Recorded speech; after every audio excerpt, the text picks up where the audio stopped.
자, 요거는요, 한 몇 년 전에 그 평가원에 나왔던 그 제재와 그 문제거든요. 그래서, 그리고 이제 거기 그 시가 방홍시어라고 해갖고 이제 몇 수가 있는데, 이거는 훨씬 더 많습니다. 여기 보시다시피 뭐 5개가 있지만, 맨 끝에가 1부터 해서 19까지. 그리고 이제 30수가 넘어요, 원래는. 그래서, 그 중에 거기 마 작품으로 보이는 19수는, 3년 전 수능에도 나왔었던 시입니다. 요 시 한 수만 정철의 3위인곡하고 같이 해서 수능에도 나왔던 그런 시예요. 요거는 그거보다 한 2회 전에 더 평가원 나왔던 그 문제들인데, 일단 그 뒤에 40페이지의 그 문제를 보면 윗글의 표현상 특징에 대해 적절한 것은 그랬습니다. 근데 여러분들이 이제 문학에서 시간을 줄이기 위해서 지문을 이제 빨리 읽는 거는 이제 피해야 돼요. 지문을 읽는 속도는 자연스럽게 이제 빨라져야지. 내가 인위적으로 막 급하니까 빨리 읽어야지. 이러다가는 오히려 더 낭패를 보기가 쉬워요. 그래서 지문 읽는 속도는 이제 앞으로의 훈련과 연습을 통해서 자연스럽게 이제 빨라져야 되는 거고, 결국 문제를 푸는 속도를 이제 줄이는 것은 이제 시간을, 국어 전체 시간을 줄이는 것은 문제에 대한 적응을 좀 더 이제 정확하게 해서 문제 풀 때 시간을 좀 줄이는 거, 이걸 목표로 이제 삼아야 되는데, 그런 좀 팁들을 알려줄게요. 여기 표현상 특징에 대해 가장 적절한 것은 이렇게 돼 있잖아. 근데 이제 좀 1번 선지를 이제 여기 먼저 얘기를 해보면, 자, 대상과의 문답을 통해 이제 시상을 심화하고 있다 이랬어요. 이제 1번.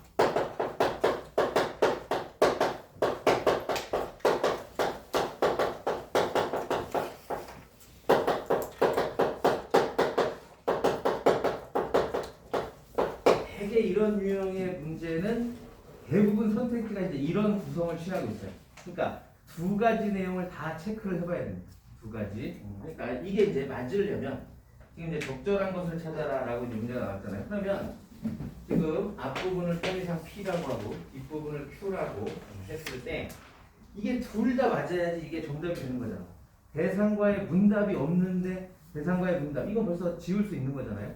그래서 그 다음에 이제 대상과의 문답이 있다 하더라도 뒤에 시상을 심화하고 있지 않다면 얘는 또 답이 될 수 없단 말이야. 그래서 결국은 선지 하나에 이 2개의 내용이 다 체크가 되고 그게 다 맞아야 이제 이 문제의 이제 답이 될 수 있는데, 이런 식의 이제 적절한 것을 물어보는 긍정 발문이라고 해, 이런 애들을. 그리고 이제 적절하지 않은 것을 이제 물어보면 부정 발문이라고 하는데, 이 긍정 발문의 문제에서는요, 이 P 부분만 먼저 보시면 거의 3개, 결론적으로 이 문제는 4개가 다 날아갑니다. 그러니까 뒷부분을 논리적으로 따지면서 시간을 쓸 필요가 없다는 얘기예요. 그러니까 선택지를 반을 쪼개서 앞부분만 먼저 확인을 하는 거야. 그리고 이제 앞부분이 있을 때 뒷부분도 있는지를 이제 확인하는 거지. 그러니까 우리가 아무 생각 없이 이제 선택지를 분석을 하다 보면 1번 대상과의 문답을 통해 시상을 심화한다. 이거 다 따져봐야 되고, 2번 과거와 현재를 대비하여 화자의 삶의 태도를 암시하고 있다. 이거 다 따져봐야 되는데 그럴 필요 없이 절반을 쪼개세요. 아시겠죠? 무슨 말인지. 절반을 쪼개봐봐. 그러면 2번은 어디서 자르면 돼? 대비하여서 자르면 되겠지. 자, 3번은 전개 방식을 통해 자르면 되겠지. 4번 감정을 이입하여 해서 자르면 되겠지. 5번은 의인화해서 자르면 됩니다. 여기서 그래서 이거를 끝까지 다 볼 필요 없이요, 이 적절한 것을 물어보는 긍정 발문에서는 앞부분만 있는지부터 확인하는 거예요. 그러면 이제 자, 시랑 이제 같이 봅시다. 자, 1번 문제 보니까 대상과의 문답을, 일단 대상과의 문답이 있어야 되잖아. 근데 이제 가를 보니까 산촌에 눈이 오니 돌길이 묻혔어요. 자, 산골 마을에 눈이 와서 돌길이 눈에 다 묻혔어요. 시비를 열지 마라, 날 찾을 뒤에 있으니. 시비라는 것은 그 초가집 살인문 대문을 말하는 거야. 그러니까 대문 열지 마라. 날 찾으리. 날 찾아볼 사람도 없는데 괜히 대문 열어놓지 마라. 밤중에 일편명월. 고전시 이제 공부할 때 가장 어려운 것 중에 하나가 이제 어휘가 좀 낯설고 한자어가 많지. 그래서 한자를 알수록 고전시 해석하는 데는 절대적으로 유리한 건 맞는데, 그렇다고 우리가 지금 한문 공부할 수는 없잖아요. 그래서 어렸을 때 엄마가 눈높이 한자 해라 할 때 졸라 싫었지. 그래도 그거 해놨으면 조금 도움은 되는 거야. 근데 이제 지금 와서 갑자기 눈높이 한자를 할 수는 없잖아요. 그러니까 자, 이제 최대한 나오는 건 그냥 익히도록 하고, 그러나 여기에 일편명월의 뜻을 다 알 필요는 없고요. 모든 단어가 이제 한자어는 두 자짜리, 세 글자짜리, 뭐 네 글자짜리 정도 나오는데 끝에 거 중심으로 보시면 대략 뭔지는 알 수 있어. 여기서 일편명월의 정확한 뜻은 몰라도 얘가 뭐라는 걸 알 수 있어. 뭐야 얘가?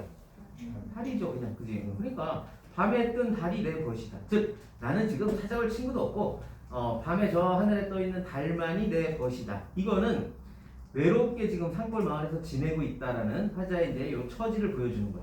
어디에도 자 대상과 문답을 한 내용은 없어. 그러니까 이미 여기서 그냥 지우면 되는데 이게 뒤에까지 가서 얘가 뭐 시상을 심화하고 있는지를 따질 필요가 없잖아요. 그러니까 그냥 앞에 것만 보고 P만 보고. 근데 이 긍정 발문 문제에서는 P 부분이 아예 안 되는 경우가 3, 4개 나오고, 결론적으로 아까 얘기했듯이 이 문제는 4개가 다 안 나와요. 정답이 한 선지 빼고는 P 부분이 다 없어 여기에. 그래서 이제 쉽게 찾을 수 있는 거야 이게. 자, 그다음 그럼 이제 2번은 나에서는 과거와 현재를 대비하여 이랬지. 과거와 현재를 대비하여. 그럼 이제 이것부터 확인하는 거야 이제. 자, 팔수 이제 봐. 나에 보면은 석갈에 기나 자르나 기동이 기우나 트나. 석갈에나 기둥이 지금 길든 짧든 기울어지든 틀어지든 수간목 이런 건 뜻풀이 주잖아요. 거기 초가집이야. 작은 초가. 지금 화자가 지금 살고 있는 집이겠지. 내가 살고 있는 이 수간목을 작다고 웃지 마라. 그러니까 비웃지 마라 이거. 어집어 이런 건 뜻없는 감탄사지. 만산나월 역시 밑에 뜻이 있어요. 동굴풀에 비친 달. 달이 아니고. 자, 저 하늘에 지금 비춰주는 이 달이 다 내 것인데. 그러니까 우리 집 작다고 비웃지 마라 이거야. 하늘에 있는 저 달도 다 내 건데. 이러면서 지금 자연 속에 살면서 나름 이제 만족하고 지내는 그런 모습이야. 여기 과거와 현재를 대비하는 내용이 어디 있습니까? 없습니다. 되겠죠? 그래서 뭐 화자의 삶의 태도를 암시하는지 안 하는지 그것까지 가서 따질 필요가 없단 말이에요. 그냥 앞부분에서 이제 2번도 지우면 됩니다. 자, 그 다음에 이제 3번을 보니까 선경후정의 전개 방식이 그랬는데, 달을 보니까 자, 한식 비 온 밤에 봄빛이 다 퍼졌다 그랬습니다. 그러면 이제 비가 온 다음에 이제 한번 던지. 그러니까 봄빛이 다 퍼졌다. 그 다음에 여기부터 보시면 봄빛이 퍼졌다. 요거를 보시면 이 빛깔이잖아. 자, 빛이 다 퍼져 있다. 이거 시각적 이미지야. 그죠? 봄의 빛깔이 퍼졌다는 얘기는 이전과 다르게 눈앞의 풍경이 색깔이 달라졌다는 얘기야. 여러분들이 만약에 자기 방 창문을 열었을 때 뭐 어떤 공원이나 정원 같은 게 보인다고 했을 때 겨울에 창문을 열면 어때요? 아무런 꽃도 없고 풀도 없는 그냥 회색의 너무 늑득한데 나뭇가지만 보이고 뭔가 회색빛 이미지가 많이 보이겠지. 근데 이제 봄에 창문을 열면 어때요? 벌써 이파리도 파래지고 꽃도 울긋불긋 피고, 그치? 그러니까 봄빛깔이 이제 눈앞에 보이더라 이거야.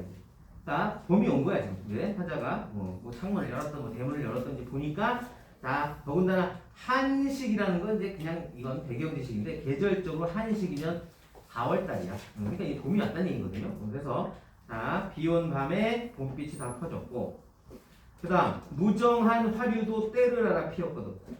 아무런 감정이 없는 화류, 이 꽃들도 때를 알아. 즉 봄이 되니까 피더라 이거야. 이제 그러니까 화류가 피었다.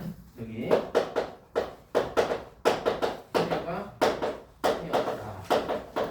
이거 역시 이제 시각이야. 자, 그렇게 해서 이제 시각적 이미지를 먼저 제시했으니까 이게 선경이 되겠죠. 먼저 경치를 이제 제시해준다 이거잖아. 그래서 이제 선경이 보이고, 자, 그런데 종장을 보니까 어찌하여 우리님은 가고 아니오는 거. 우리님은 가고 아니오는 거. 자, 우리님 가고 아니오는 거. 이래. 자, 왜 가고 오지 않는고 하면서 이렇게 의문형을 던졌지만 이거는 의문형을 통해서 영탄을 이제 영탄법을 쓴 거죠. 즉 화자의 심정은 지금 다 슬프다. 님이 오지 않아서 한 번 가더니 안 와서 슬프다. 이렇게. 자, 그래서 여기는 후정이네요. 이제 선경 후정이 됐고요. 그리고 이제 이 님은 사실은 우리가 이제 시를 이해할 때 왜 외제적으로도 이해하는 방법이 있고 내재적으로 이해하는 방법이 있잖아. 외제적으로는 이게 이제 여기서의 님은 사실 사랑하는 여인이 아니고요. 선조임금입니다. 이 신음이란 이 지은이가 원래 선조임금 아시죠? 임진왜란 때 이제 여왕했던 선조임금의 총애를 많이 받았었는데 선조가 돌아가시면서 이제 정치적으로 많이 이제 그 막 변동이 오잖아. 광해군이 이제 임금이 되면서 그래서 이 선조임금 사후에 이제 자기를 이뻐해주던 임금이 죽었으니까 이제 끈떨어진 연처럼 이제 어떤 누리던 지위나 권력이 휙 추락해갖고 이제 뭔가 좀 섭섭했나 보지 이제 서운하고 그래서 이 자기한테 잘해줬던 님을 그리워하며 쓴 시들이야 사실 이 대부분의 내용이 이게 그래서 이제 근데 이게 만약에 사랑하는 여인이든 뭐든 이제 내재적으로 봤을 때 또 똑같잖아 그지 어쨌든 누군가 님이란 대상이 가고 아니 오니까 이제 슬픈 거야. 자 그런데 이제 그러면 P 부분이 보여요 이제. 자 성경호정이 있었어. 그럼 이럴 때는 이제 뒤에 것까지 봐야지. 맞는지 뒤에 것까지 맞는지.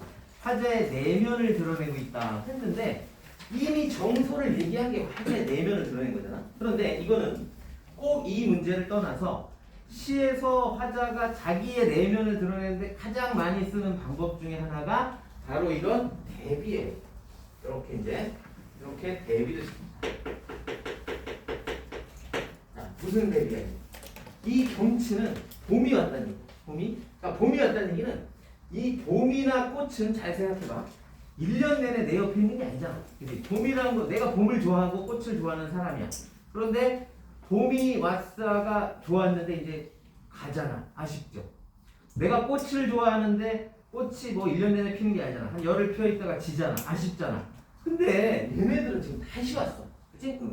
내가 봄을 좋아했는데 가서 아쉬웠는데 다시 보니까 봄이 다시 온 거야. 꽃이 지금 다시 피었어. 그치? 근데 우리 님은 한 번 가더니 안 와.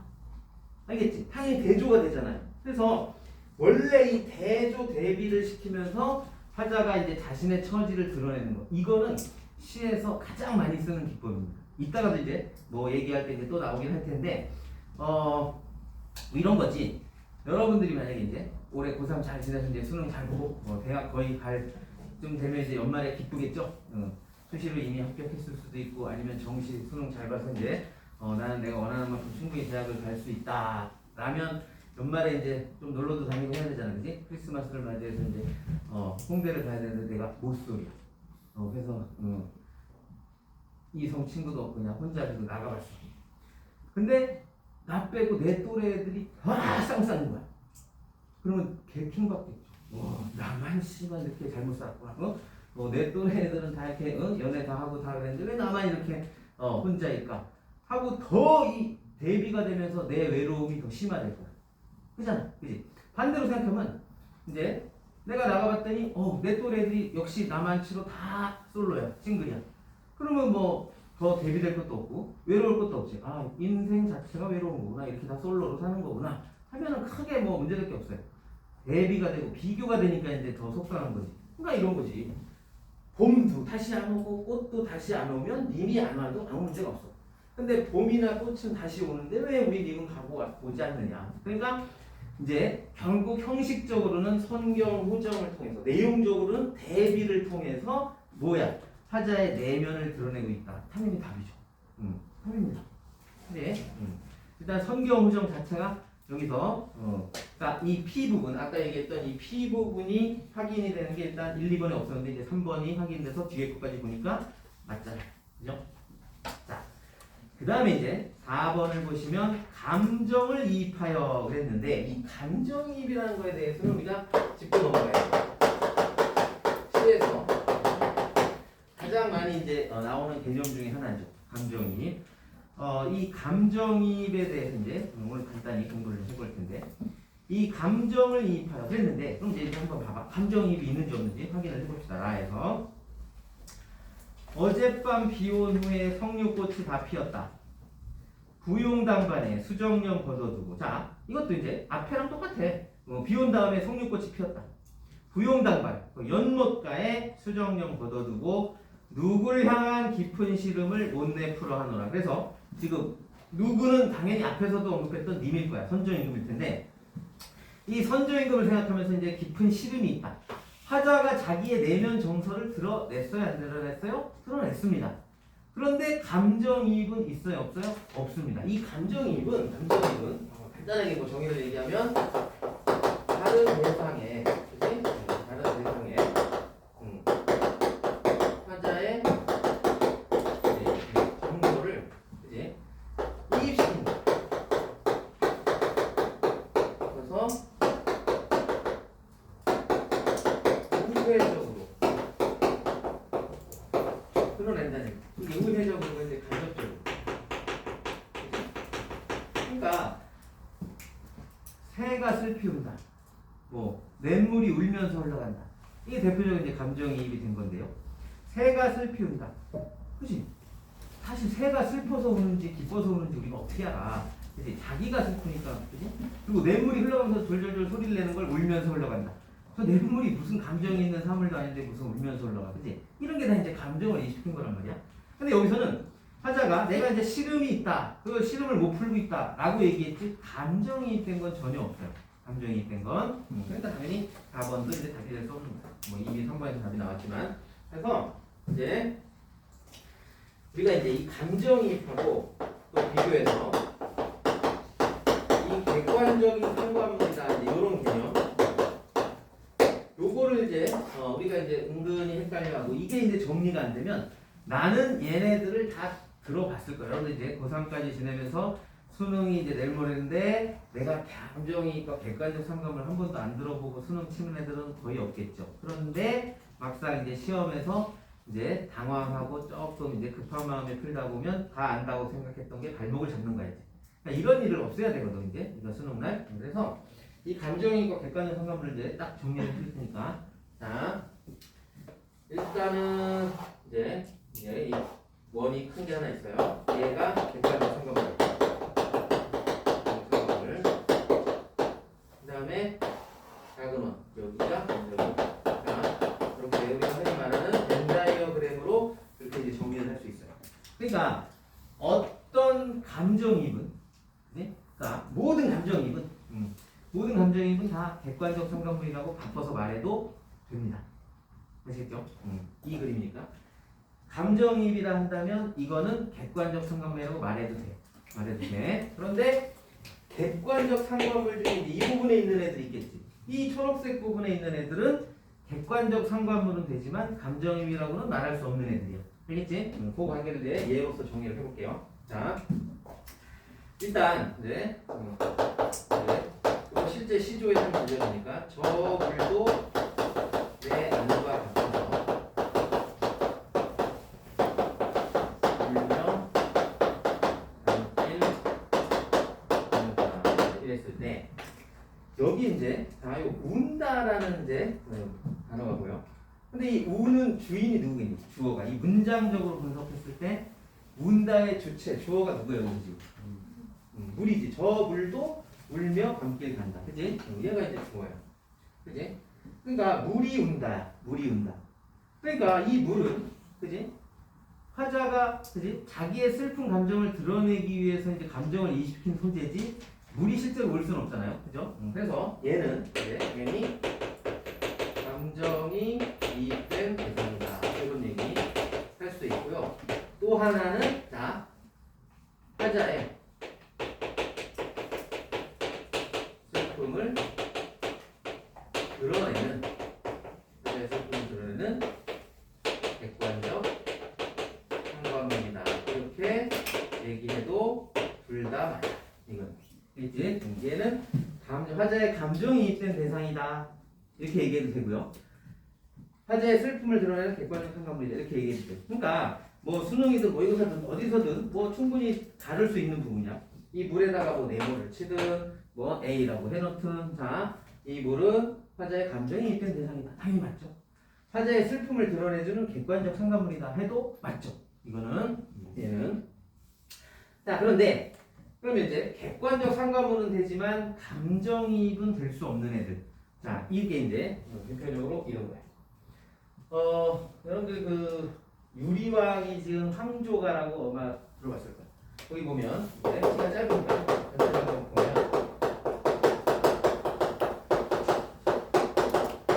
펄펄 나는 암수서 꾀꼬리. 암수서로 정답하나. 외로워라 이대나무. 유연하게 들어갔고 그렇게 이제. 그래 이제 유리왕 아시죠? 고구려 이대왕 주몽의 아들 유리왕이 이제 자기 이제 어떤 그 후궁 중에 사랑하는 여인이 있었는데 그 여인이 이제 다른 후궁하고 싸우다가 이제 도망가봤어 그냥 다 싫다고. 원래 중국계 여인이었는데 그래서 중국 친정으로 도망가서 걔를 데리러 갔다가 걔가 워낙 개빡쳐갖고 이제 안 온대. 그래서 이제 혼자 그냥 실패하고 외롭게 돌아오다가 나무 밑에서 쉬고 있는데 갑자기 저 꾀꼬리가 암놈 순놈이 서로 정답게 지내는 걸 보고 이 시를 썼다는 거야. 그래서 꾀꼬리는 암수서로 정다운데 나는 외롭다. 누구와 함께 돌아갈 것인가 이렇게 쓴 게 이제 황조가인데 이 꾀꼬리가요. 이 꾀꼬리가 이제 어떤 역할을 하냐면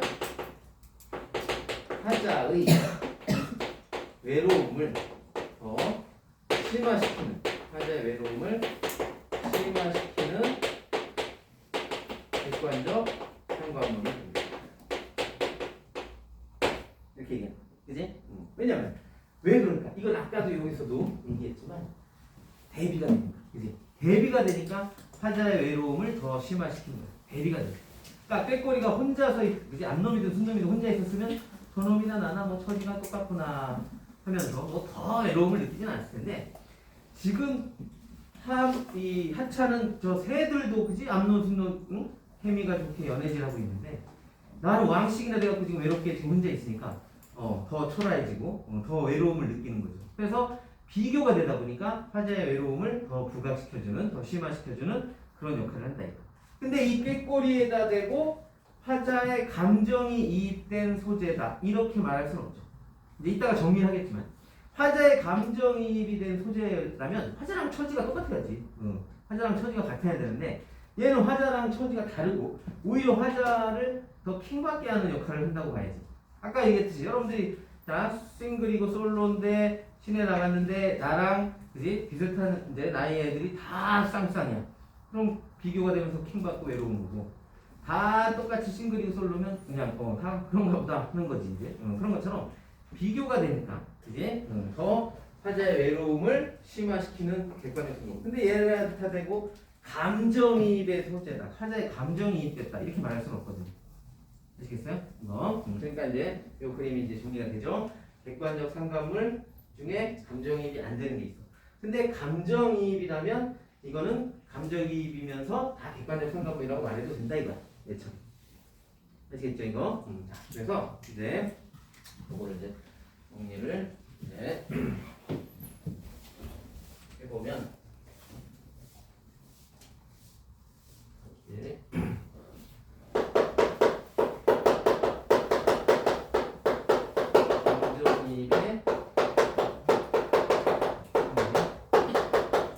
첫 번째 의인화가 돼 있어. 의인화. 그러니까 뭐 꾀꼬리가 암놈순이 서로 정답게 지낸다. 이런 것 자체도 이제 의인화고요. 그래서 얘는 이제 감정이입은 아니지만 이 물은 의인화가 당연히 된 거지. 물이 운다. 이거 이제 감정이 이입된 거야. 자, 그래서 의인화가 이제 됐다는 거지. 기본 조건이고 두 번째로는 자 감정이 드러나는 표현, 즉 운다, 슬프다, 기쁘다 이런 감정이 드러나는 표현이 있어야 합니다. 감정이 드러나는 표현이 있어야 된다. 네. 이거는 이제 무슨 얘기냐면요. 이제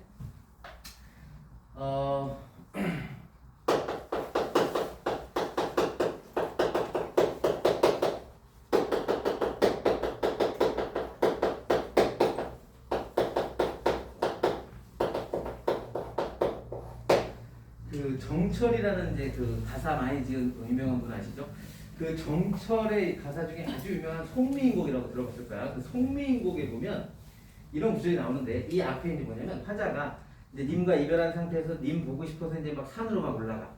근데 이제 산에 올라갔는데 이 안개나 구름이 가려서 님을 볼 수가 없어. 그죠? 그래서 이제 차라리 물길이나 가보자 해서 이제 물길에 가서 이제 어떻게 배 타고라도 한번 가볼까 하는데 바람과 물결이 또 어리둥절해서 또 갈 수도 없어. 그래서 이제 거의 갈 수 없구나 포기한 상태에서 이제 강가를 보니까 사공은 어디 가고 빈배만 메었느냐 해서 이 빈배라는 이 소재가 등장을 하거든. 이게 그래서 이게 이제 화자의 외로운 처지와 동일시되는 그지? 화자의 처지와 화자의 외로운 처지와 좀 동일시되는 대상이다 이제 이런 말을 합니다. 화자의 처지와 그지? 화자의 외로운 처지와 동일시되는 대상 그잖아 그지? 저 빈배가 그런데 쟤한테 대고 화자의 감정이입된 소재라고 말할 수 없어요. 왜? 1, 2번 조건이 안 되잖아. 지금 빈배가 의인화된 것도 아니고 여기 이 자체에 감정이 드러난 표현, 그지? 이런 것들이 있는 게 아니잖아. 그지? 그러니까 얘는 화자의 이제 외로운 처지를 보여줄 수 있는 객관적 상관문은 돼. 아시겠죠? 화자의 외로운 처지를 나타내주는 객관적 상관문은 되지만 이런 경우에 이제 감정이입이 안 되는 거야. 얘도. 그래서 감정이입이 되려면 기본적으로 의인화도 돼 있어야 되고 감정이 드러나는 표현이 나와야 돼요. 알겠지? 자, 얘처럼 물 운다. 이 의인화 된 거지. 물이 울면서 흘러간다. 기본적으로 이제 감정이 드러나는 표현이 이제 나타난 거지. 그 다음에 이제 이 세 번째가 자, 화자의 처지, 정서와 일치해야 한다. 화자의 처지, 정서와 일치해야 한다. 자, 이 세 가지 조건이 다 충족이 돼야 이제 드디어 감정이입이 됩니다. 이 시는 이제 화자가 원래 이제 그 단종임금을 자기 의지랑 상관없이 저 영월에 유배시켜 놓고 단종임금 유배한 사람이 쓴 시거든요. 그래서 이제 자기의 그 좀 안타까운 심정을 이 물에다가 이입시켜서 이제 쓴 내용이고. 자, 근데 아까 얘기했듯이 이 꾀꼬리는 감정이입이 될 수 없는 게 뭐야? 3번이 안 되는 거야. 그지? 화자의 처지 및 정서와 일치하지 않습니다. 그래서 여러분들은 잘 모르겠지만 작년도에 이제 그 EBS 연계교재 수능 특강에 유산가라는 그 이제 작가 가사 같은 게 있었는데 거기에 보면 기러기가 하늘에 높이 떠서 어이가 있고 슬피 운다 이제 이런 표현이 있었는데 보통 새잖아 이제 기러기도 새가 슬피 운다 그러면 거의 90%는 감정이입이야 사실. 시에 새가 슬피 운다라는 표현이 나오면 거의 90% 감정이입이라고 보면 되는데 그 기러기는 감정이입의 소재가 아니었어요 그 당시에. 왜 그러냐? 3번이 역시. 그러니까 기러기가 슬피 운다는 것은 벌써 1, 2번은 충족이 된 건데 이게 3번이 안 됐죠. 왜냐하면 그 시에서 화자는 봄을 맞이해서 이제 산으로 가서 이런 경치 저런 경치 감상하면서 엄청 신나서 즐겁게 있거든. 근데 이제 기러기가 이제 뭐 때문에 슬피 우는지는 뭐 이제 우리가 추정을 해보면 기러기는 이제 겨울철새라서 우리나라에 이제 추울 때는 왔다가 또 봄이 되면 날아가요. 추운 나라로.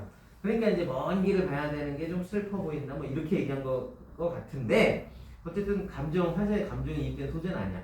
화자는 지금 기뻐 죽겠거든. 봄이 와서. 근데 기러기는 슬피 운다. 그러니까 지금 요거에 의하면 3번 조건을 충족시키지 못하기 때문에 그 이제 그 작품에서도 기러기는 감정이입의 대상이 아니었다는 거죠. 사실 그거는 작년에 EBS 책에 문제로도 나왔었어. 왜냐하면 대부분 애들이 새가 슬피 운다 그러면 감정이입으로 그냥 휙 판단하고 넘어가거든. 근데 이 개념을 정확히 알지 못했기 때문에 이제 그런 문제를 내는 거야. 예. 아시겠죠? 예. 자, 그래서 이제 감정이입과 이 객관적 상관물 이런 거에 대해서 딱 정리를 잘 해놓으시면 돼요. 그래서 이게 이제 윈터 수업 이제 뭐 한 5주 하면서 이제 이번 주 이제 1주 지나가는데 사실 뭐 아직 많이 남았지만 또 지나고 보면 금방이거든요 이거. 지나고 보면 금방입니다. 근데 뭐 윈터 수업에서 엄청나게 뭐 많은 걸 얻는 걸 욕심내지 마시고요. 정말 이것도 쉽지 않은데 하루에 하나 어떤 수업이든 한 시간에 딱 뭐 작은 거 하나라도 내가 모르던 거 안다 혹은 내가 잘못 알고 있던 거 제대로 알았다. 그러면 이건 대성공인 거야 사실. 근데 그게 이제 하루에 하나만 어떤 수업에서든 하루에 하나만 알아도 사실 이게 절반의 성공인데 모든 시간마다 일일 한 6교시 하잖아, 그지? 일일 6교시 하는데 그죠? 그러면 전체적으로 이제 우리 6, 5, 30에 5주니까 3, 5, 15, 한 150시간에서 매 시간마다 하나씩 뭔가 알아간다. 엄청난 거죠, 사실. 그게 쉽진 않습니다. 근데 그냥 목표는, 그지? 한 시간에 내가 하나만 제대로 알아도 여러분 150개를 뭔가를 새로운 걸 알아갑니다. 윈터 할 만하지. 그렇다면. 근데 뭐 그렇게 될지 모르겠으나 어쨌든 그런 정도의 이제 목표를 가지고 한다면 오늘은 이제 첫 번째 이것만 제대로 알아도요. 여러분도 성공하는 거야. 근데 오늘 선생님이 많이 알려줬어.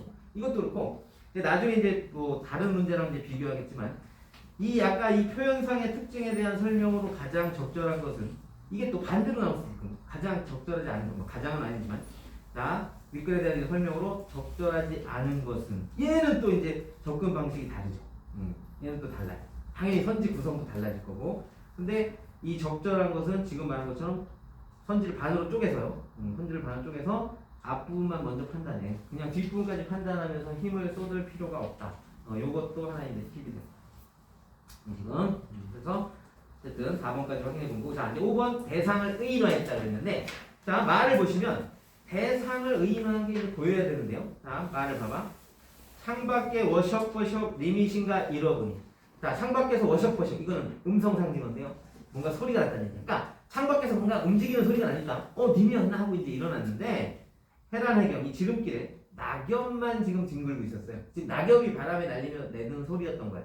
님이 안 온 거야. 그러니까 유한한 간장이 다 끊어질 것 같다. 즉 님인 줄 알고 그냥 반겨서 일어났는데 님이 아니야. 그러니까 님은 이미 아까도 얘기했지만 죽었어. 사실은 안 와. 그러니까 더 임 그리움 때문에 간장이 끊어질 것 같다. 그 얘기만 한 거지 어디에도 의인화된 대상이 나오진 않습니다. 그죠? 그러니까 거기 의인화 자 거기다가 대상이 지닌 속성들을 점층 이건 진짜 판단하기가 쉽지 않거든. 속성을 점층적으로 나열한다. 이건 한참 생각해야 돼. 이게 점층적으로 나열한 건가 아닌가.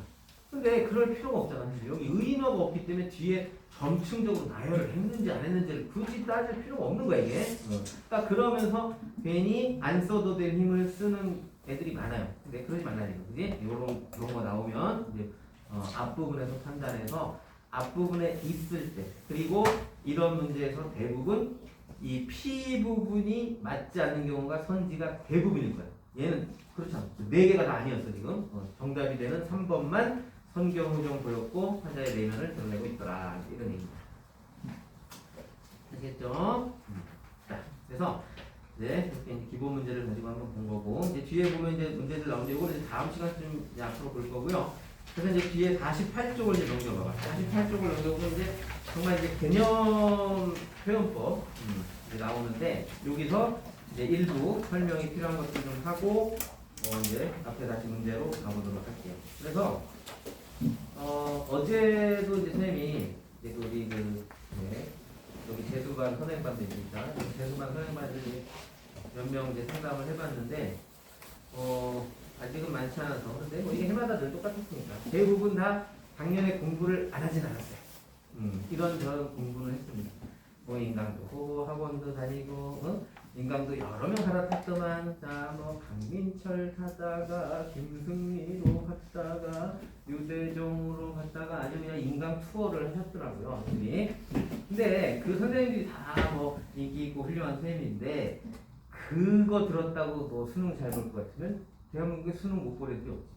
근데 그것만 봐서는 안 됩니다. 그것만 봐서는 안 되고요. 그 다음에 그것도 제대로 보지도 않은 애들이 대부분이고 그냥 옮겨 다니는 거야. 여기저기 이제 옮겨만 다니고 또 요새는 이제 19 패스 뭐 이제 대성 애들은 왜 자꾸 19 패스라고 이름을 붙이는지 모르겠어. 괜히 사람 헷갈리게. 난 그 대성 마이명에서 왜 야독을 틀어주는 줄 알았어요. 근데 자 그래서 이제 얘기를 해보니 일단 좀 해야 될 걸 안 한 케이스가 아주 많더라고. 해야 될 걸 안 한 경우. 공부를 안 할 건 아닌데 막상 해야 될 거는 안 하고 좀 엉뚱한 힘을 쓴 경우 이런 애들이 많아요. 그러니까 이제 재수생이 이제 되는 거지.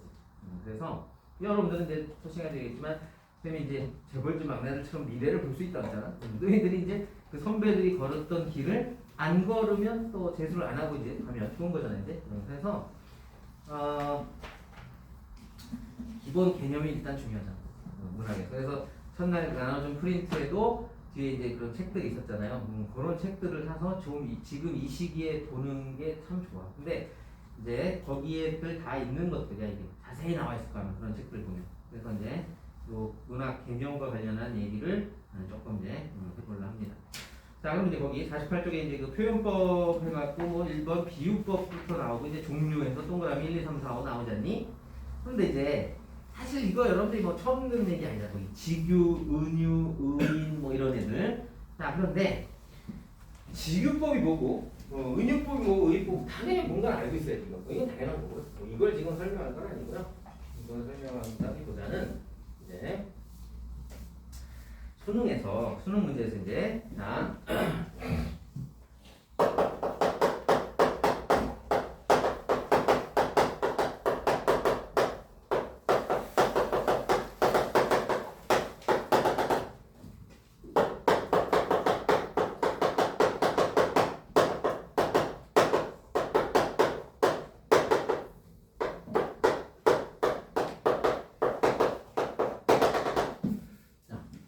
대상을 다른 사물에 빗대요. 그러니까 첫 번째 문제 있잖아. 뭐 시가 나왔으면 가 나에 대한 설명으로 뭐 적절한 것은 혹은 가 다의 공통점으로 적절한 것은 이런 문제 나왔을 때 선택지에 나올 수 있는 말이에요.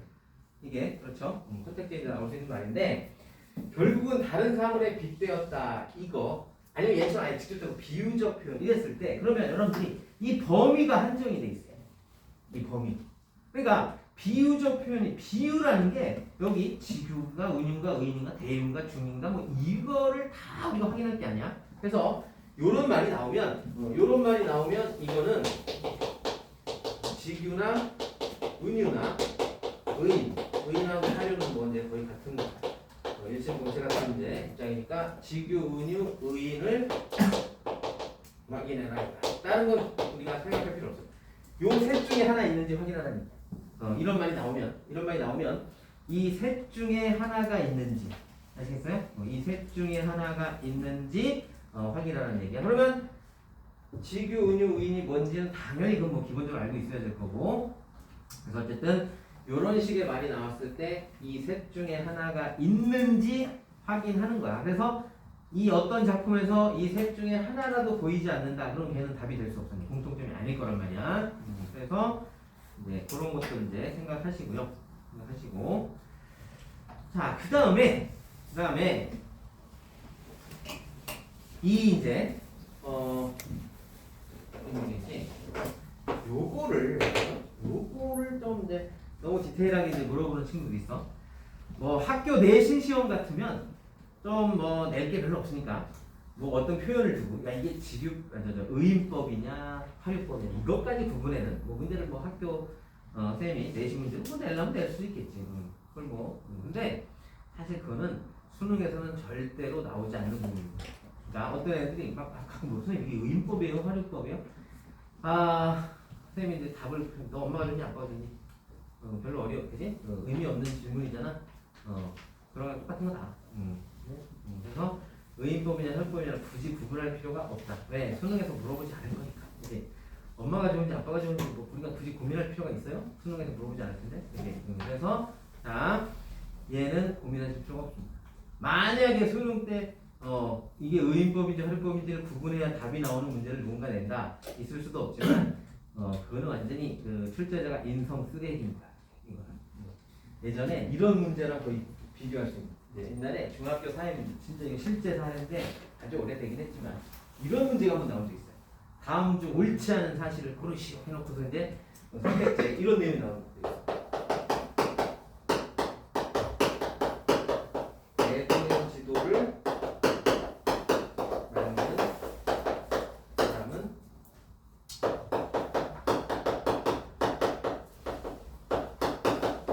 김정효이다. 이런 문제 선지가 나왔어요. 근데 이걸 딱 판단하다가 대통령 만든 사람이 김정호잖아, 그지? 김정호인데 김정효라고 나왔으니까 에이 설마 쌤이 이걸 답으로 하진 않았겠지. 뭐 시험지 치다가 저 오타가 난 거겠지. 뭐 다른 데 답이 있겠지. 하고서 이제 다른 거를 대부분 썼어야 돼. 이제. 근데 나중에 이제 채점해 보니까 이게 답일 거야. 아, 이게 이제 그래서 애들이 막 공줘가지고 이제 이 교무실에 찾아갔어. 선생님 문제가 왜? 아니 대동여지도 만든 사람 그래. 대동여지도 만든 사람이 교과서에 뭐라고 써있니? 예, 김정호요. 시험지에 뭐라고 써있니? 김정효요. 그래. 그래서 그게 틀린 거야. 답이야. 이 새끼야 꺼져. 그래갖고 이야 애들이 그냥 이제 킹 받아갖고 저기 지금 뭐 따질 수가 없고 이제 선생님이 그렇다는데 그래서 이런 문제가 그지 말이 되냐고요. 그지? 이건 아이들의 실력을 평가하는 게 아니라 그지? 아이들을 킹받게 하는 문제지. 그러니까 이런 문제를 수능에서 낼 리가 없잖아. 의인과 화류를 구분해라라고 누군가 문제를 냈다. 이건 거의 그 수준이다. 이렇게 이제 보시면 돼요. 그러니까 절대 나오지 않는다. 고민하지 말아라. 그런 얘기입니다.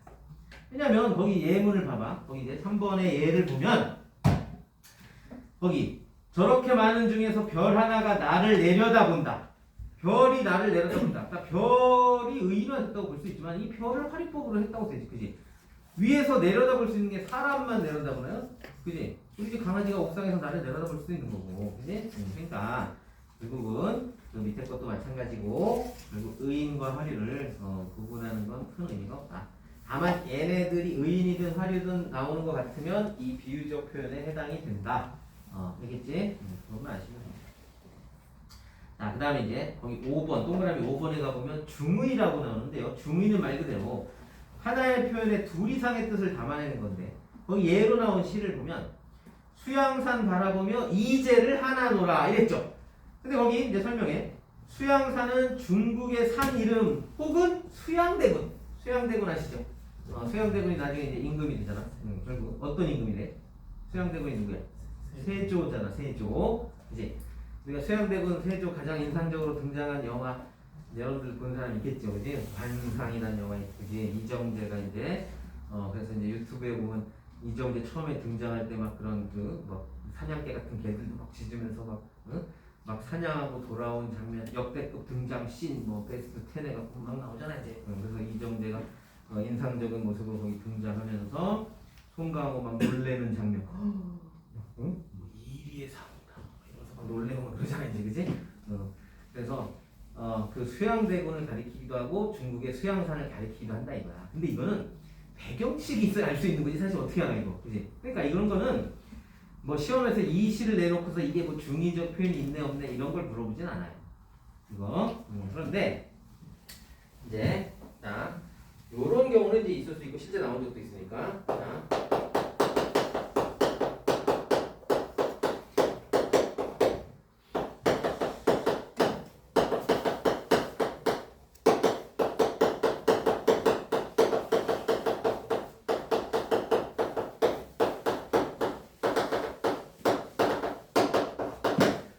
연인의 머리오리가 눈물방울과 같이 떨어진 날이 있었다. 이거 백석이라는 유명한 시 있는데 백석의 여승이라는 시의 한 구절인데요.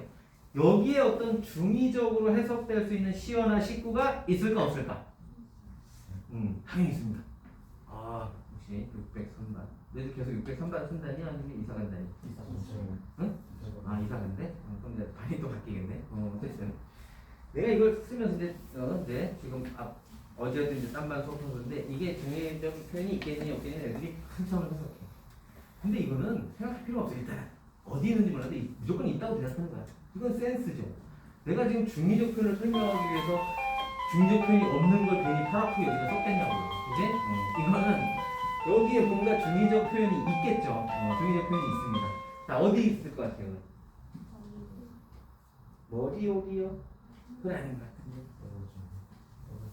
떨어진다요?